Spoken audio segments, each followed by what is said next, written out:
Film एक बहुत ही अलग फिल्म है, अलग प्रकार की फिल्म है। जो दर्शकों को अलग फिल्में अच्छी लगती हैं from what normally we have in Bollywood और Hindi cinema, this is the right film for you. हमारी फिल्म एक थ्रिलर हॉरर बेस्ड फिल्म है। उसमें मैं एक पिज्जा डिलीवरी बॉय का कैरेक्टर निभा रहा हूँ। Parvati is my wife in the film, she is a novelist. और मैं जाता हूँ एक घर में डिलीवरी करने के लिए और मेरी बैंड बजती है। तो इसके बाद जो होता है, जो हालात हैं, you have to watch the film. कितना थ्रिल मिलेगा, ये थ्रिलर फिल्म है तो लाजमी है कि थ्रिल तो मिलेगा मिलेगा। Horror is a part of the story, not completely the entire story. It's more of a suspenseful thriller. जी आई थिंक जो इस फिल्म को बाकी सारे थ्रिलर फिल्म से अलग करती है वो उसका 3D एस्पेक्ट है। और जब भी जाते हैं तो हमारी एक्सपेक्टेशन होती है कि हम उसको, और जहाँ तक मैंने देखा है फिल्म, जितना मुझे देखने मिला है उसके शॉट्स, आई थिंक बहुत ब्यूटिफुली उसका कैमरा वर्क किया हुआ है। और हमारे जो डायरेक्टर हैं Akshay Akkineni, he is a very young boy, लेकिन उन्हें सब कुछ टू द टीज पता होता है कि हमें क्या चाहिए, क्या कैसा शूट करना है, किस तरह से शूट करना है और इस सीन को किस तरह से करना चाहिए। आई थिंक वो एक अंडरस्टैंडिंग जो हमारे डायरेक्टर और कैमरामैन में जो रही है वो आई थिंक कमेंडेबल है। एंड वो आपको ज़रूर पिक्चर में देखने मिलेगी। और वही जो उनकी जो केमिस्ट्री है कैमरामैन और डायरेक्टर की, वो आपको हर एक फिल्म से हटाकर पिज्जा और एक हॉरर फिल्म के लिए वो बहुत ही महत्वपूर्ण होता है। और हमारी फिल्म एक्चुअली जैसे पार्वती कह रही है, अक्षय अकिनेनी श्रीकर प्रसाद सर बहुत ही लेजेंडरी एडिटर है, फिल्म एडिटर। तो मुझे लगता है कि विरासत में ये सब मिला है उसे, जो विजुअल एस्थेटिक है उसका, और इस फिल्म के लिए बहुत उसका महत्व बहुत ज़्यादा है। जब मुझे ये फिल्म का ऑफर आया और जब मुझे कहा गया कि मैं एक हॉरर स्टोरी का रोल प्ले करने वाली हूँ, तो मुझे काफ़ी एक्साइटमेंट थी, क्योंकि मुझे हॉरर फिल्म्स देखना बहुत पसंद है। और ये सब जो ओकल्ट साइंसेस हैं, भूत प्रेत, इस सब में मुझे बहुत इंटरेस्ट है।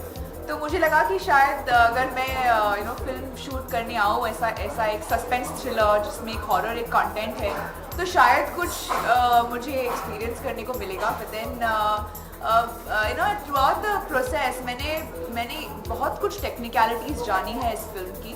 और जैसे मैंने कहा कि 3D हमारे फिल्म का एक बहुत महत्वपूर्ण करना कितना अलग होता है एक नॉर्मल कैमरा में शूट करने से। तो वो मेरे लिए एक बहुत ही नया अनुभव था। और मेरा जो किरदार है वो एक बहुत ही स्ट्रॉन्ग, बहुत ही हेड स्ट्रॉन्ग लड़की का है, जो जानती है कि उसे क्या चाहिए लाइफ में। Basically Parvati in real life is also that way. हाँ, मैं रियल लाइफ में भी ऐसी बिल्कुल ढीठ है। बिल्कुल ढीठ हूँ। और इन द फिल्म ऑल्सो ये देखने मिलेगा कि मैं इतनी इन्वॉल्व हूँ मेरे काम में कि ये डर जाते हैं कि घर में क्या बना रखा है। पट्टू मतलब पूरी तरह से तो फिर एक ग्रे एलिमेंट हम सब में होता है, हर बुरे इंसान में, हर एक अच्छे इंसान में। मैं ये नहीं कहूँगी कि कोई ब्लैक एंड वाइट होता है दुनिया में, सबके लाइफ में कुछ अच्छा बुरा एक मिक्स होता ही है। अगर आपने टीजर देखा है तो शायद आपने ये भी नोटिस किया है कि मैं भी थोड़ा सा ग्रे हूँ। तो हर एक, जैसे पार्वती कह रही है, हर एक मतलब इंसान में वो चीज़ है, not everybody is black and white. यार मैं ये कहूँगा कि अलग फिल्में जो बॉलीवुड में बनी अब तक, उनका हॉरर एलिमेंट पूरी तरह से हॉरर फिल्में देख चुकी हैं। एरोटिका थ्रिलर देखा है, आई थिंक आपने एरोटिका हॉरर देखा है। This is a horror thriller. तो इसमें सस्पेंस और थ्रिलर का काफ़ी मिश्रण है, मतलब it's not straight out horror is an element in the film. या horror is an element in the suspense thriller है आउट एंड आउट। तो शुरुआत से एंड तक आप ये सोचेंगे कि क्या हो रहा है, उस तरह की फिल्म। हमारी केमिस्ट्री बहुत ही बढ़िया है। हम तो हमारी केमिस्ट्री उभर के आती है, मुझे ऐसा लगता है ना, आप लोगों को भी लगता होगा। बहुत मज़ा आया इसका शूट करने के लिए। आई थिंक एक बहुत इम्पॉर्टेंट एस्पेक्ट होता है जब हम शूट करते हैं सेट पर, तो जिन लोगों के साथ हम काम कर रहे हैं उनके साथ एक अच्छा रैपो हो। और बहुत ही अच्छा लगता था मुझे पूरे सेट में, not just with Akshay. I think हमारे पूरे सेट में जो भी लोग हैं ज़्यादातर सब यंगस्टर्स हैं, तो वो उनका जो यंग ब्लड और उनका जो काम करने का जो स्पिरिट है वो बहुत ही हमें मोटिवेट करता है। एंड इसके साथ वर्क करने में मुझे बहुत मज़ा आया। बहुत हमने एक दूसरे की खिंचाई की, बहुत हंसे हैं। और बहुत सारी हमारी प्रॉब्लम्स भी हमने शेयर की है एक दूसरे के साथ। तो आई थिंक एक दोस्त भी मिल गया है मुझे। पार्वित के साथ कुछ हुआ था फर्स्ट डे ऑफ शूट पे जब हम लोग पिज़्ज़ा पार्लर में शूट कर रहे थे एंड हमारे जो डायरेक्टर साहब हैं वो बता रहे थे कि ये सीन शूट होने वाला है नेक्स्ट। और मैंने कहा कि हाँ ठीक है, और किसी ने मुझे पीछे से आवाज़ दी, मैंने टर्न किया, मैंने 2 स्टेप आगे लिया और मैं जहाँ पे खड़ी थी वहाँ पर ऊपर से जो बल्ब लटका हुआ था वो सीधे उसी स्पॉट में गिरा जहाँ पर मैं खड़ी थी। तो आई थिंक वो एक बहुत ही फ्रीकी इंसिडेंट था, पर वो मैं टेक्निकल एरर समझूंगी। और एक मुझे याद है जब पहली बार हॉन्टेड हाउस में हमने एंट्री की थी तो पूरी टीम थी, मतलब डीओपी, डायरेक्टर, मैं, यूं थे। और जब कादर निकल के आए वहाँ से, मतलब इतना डर लगा, सब घबरा के भाग गए मतलब दूसरे साइड में, क्योंकि I think 5 or 6 bats just flu out of the house. तो आई थिंक वो एक अच्छा ओमेन था फिल्म। सारे कैरेक्टर्स इंपॉर्टेंट हैं। हाँ बहुत ही, एक्चुअली राजेश शर्मा जी हैं, अरमा, अनुरोदय सिंह, तो काफ़ी कैरेक्टर हैं, संतोष डी संतोष, तो काफ़ी कैरेक्टर हैं, क्योंकि पिज़्ज़ा डिलीवरी मतलब पिज़्ज़ा शॉप में ये मेरे साथी हैं, एक तरह से मेरे कॉलीग्स हैं, और काफ़ी इंस्ट्रूमेंटल है इन द स्क्रीन प्ले।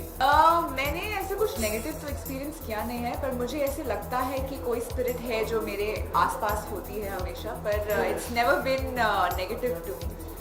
पर हाँ, मैं बिलीव करती हूँ कि अगर मैं भगवान में बिलीव करती हूँ तो मैं ये भी बिलीव करती हूँ कि इस दुनिया में हमें सस्टेन करने के लिए पॉजिटिव और नेगेटिव दोनों का होना ज़रूरी है, तो वो दोनों ही एग्जिस्ट करते हैं। तो अगर अच्छाई होती है तो बुराई भी होती है, तो भगवान है तो सच्चाई बता दो ना, you're a witch, ना just let him know ना, मतलब वो झूठ क्यों वो मैं टीवी में नहीं बता सकती है। ठीक है उसको कवर अप करके रखो। अभी उसके लिए तुझे मिलेगा मुझे मिलेगा इसका सबक। एक्चुअली मैं ज़्यादा बिलीव नहीं करता था इन चीज़ों में। जब मुझे फिल्म ऑफर हुई रिसर्च के दौरान, पार्वती से बात करने के बाद, पढ़ने के बाद, मतलब रिसर्च करने के बाद मुझे लगा कि मैं गलत हूँ और मुझे ऐसा बिलीव नहीं करना चाहिए, क्योंकि अगर मुझे नहीं दिखता इसका ये नहीं मतलब कि इसका वजूद नहीं है। तो मैं धीरे धीरे as the film went on मैं डेफिनेटली अब बिलीव करता हूँ। मुझे ये नहीं पता कि एग्जैक्टली क्या है, लेकिन आई डेफिनेटली थिंक कि भूत प्रेत का कुछ वजूद तो है। एक्चुअली हमारी फिल्म मतलब यूजुअली इस तरह की फिल्म है ना, music you don't even imagine कि इसका साउंड ट्रैक आएगा या एक एल्बम रहेगा म्यूजिक का, लेकिन हमारा है एंड वेरी इक्लेक्टिक एल्बम, अलग अलग तरह के गाने हैं। There is one track called Gimme Pizza which is my personal favorite. It's very quirky, very different, और हमारी फिल्म को काफ़ी वो शोभा देता है। मेरा फेवरेट है तुम चल दिए, जो एक मेलोडियस सैड सॉन्ग है, लेकिन मुझे रोमांटिक जॉनर के जो भी सॉन्ग्स है, हैप्पी सैड, बहुत पसंद है। एंड हमारी फिल्म में वो सॉन्ग है, एंड उसका जो दोनों वर्जन है, रिप्राइज और जो ओरिजिनल ट्रैक, आई थिंक मुझे दोनों भी इक्वली ही पसंद। एक्चुअली गिमी पिज्ज़ा का म्यूजिक वीडियो आने वाला है couple of days, I think 4 जुलाई को रिलीज है।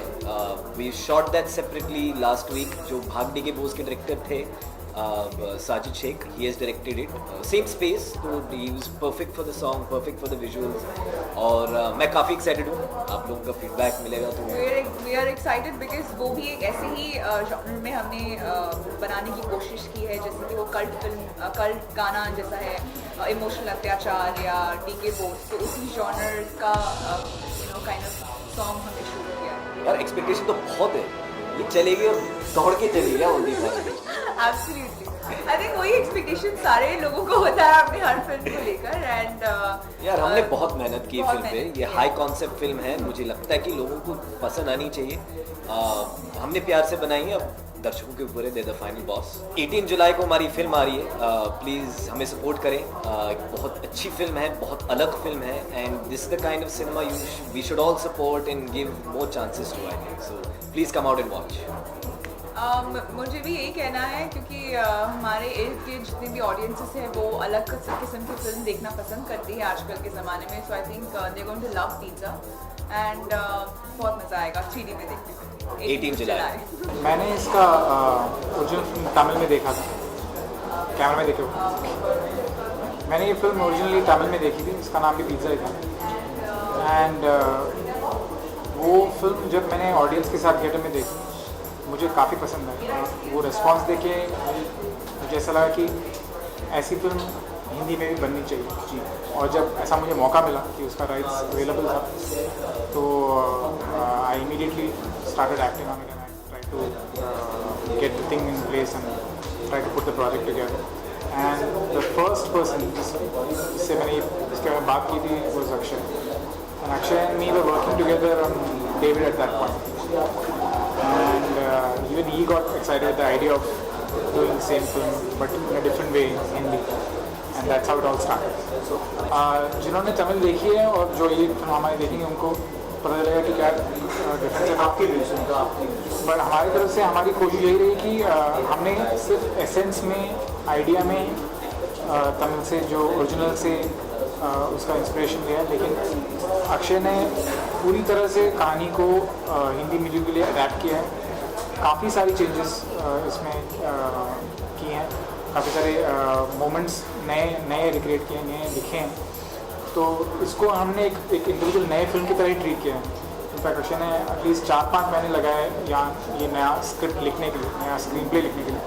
बिकॉज हम एक चीज़ें काफ़ी क्लियर थे कि जो चीज़ें हमें वो फिल्म में अच्छी लगी हमने वो रिटेन की, और जो हमें लगी कि ये इसमें ऐड होनी चाहिए ताकि कहानी और बेहतर बन सके, तो those things were done. And of course जब one of the biggest changes that we did was that we shot the film in 3D। ये ओरिजिनल 3D में नहीं था, हमारी फिल्म 3D में थी, तो उस 3D की वजह से भी फिल्म में काफ़ी सारा बदलाव है, सीन में काफ़ी सारे बदलाव है। तो हमारी फिल्म ओरिजिनल से काफ़ी डिफरेंट है and I can very confidently काफ़ी बेहतर जी। Just like he said, the offer came to me from him, and the only thing I was skeptical about was the remake part of it, but once I got into it, and he was very sweet enough to let me do the changes that we all wanted to do, and the idea was always to make a better film. The benchmark was the Tamil film for us, to be very, very honest, but the idea was always to make it a much better experience, and I think 3D added to it. In terms of sound, we've explored a lot of new things, so we've definitely tried making a better experience for audience who are watching the film. मेरा इसमें कोई योगदान नहीं है, मेरा सिर्फ script के साथ का योगदान था। मैंने सिर्फ क्रिएटिव प्रोसेस में जितना स्क्रिप्ट में जितनी मदद हो सकी थी वो की, उसके बाद पूरा the whole headache was handled by him. Entirely different. It's entirely different. That's one thing that I've learned from Pizza actually. As a filmmaker, I've learned one thing on Pizza, that is, as a writer you're a different person, and as a director you'll have to think extremely differently. So I've been part of both, luckily, in this film. So it's quite different. And to add to it, we had a bigger challenge, which was 3D. So the way you conceive 2D scenes, the way you conceive shots, the way you visualize completely changes with 3D. The way you shoot, the way the actors perform, the way everything is done, the way the edit is done, sound is done, everything is different. Entirely different. 2D is a different language, 3D is a different language. So we've learned 3D on this film. जिस तरह से आप सोचते हैं कि आप ये scene को इस तरह शूट करेंगे, आपको 3D को ध्यान में रख के वो प्लान करना पड़ता है। आप नॉर्मल सीन की तरह उसको अप्रोच नहीं कर सकते। 3D becomes like a big dominating factor which you have to factor in when you are shooting. And that's something that he had to redesign, rework all his scenes after knowing that this film had to be shot in 3D. The thing is, in 3D, it's a very immersive medium and it's extremely crystal clear. Everything is sharp. So there's no scope for mistakes. In 2D you get away with a lot of mistakes that you do on set. In 3D we can't afford that. Anything you do in terms of art or whatever it is, you'll catch. Everything had to be pre-planned and conceived. Certain situations where we had to change the script to accommodate that shot. So we had a lot of difficulty, but we were very happy with the process. It was a lot of fun. See, that's something that I really want to address, because we did not want to do a frame-by-frame remake, and I would have never signed up for it, and Bijoy, first of all, wouldn't have taken the project if that was the case. That's not the school of thought that we are all from. We wanted to make a good film. And जैसे शुरुआत में कहा कि हमने सिर्फ essence में, idea में original से इंस्पायर होकर स्क्रिप्ट लिखा, लेकिन be it the shot taking, be it the way the script was approached, be it the entire thing that was put together, it's completely different from the original. It's a different adaptation. It's an adaptation. And that was a conscious choice that we made, that we do not want to do a frame-by-frame remake of that film. That was never the idea. So the idea is to make the experience better. So how do we do it? That was the first thing he asked me actually.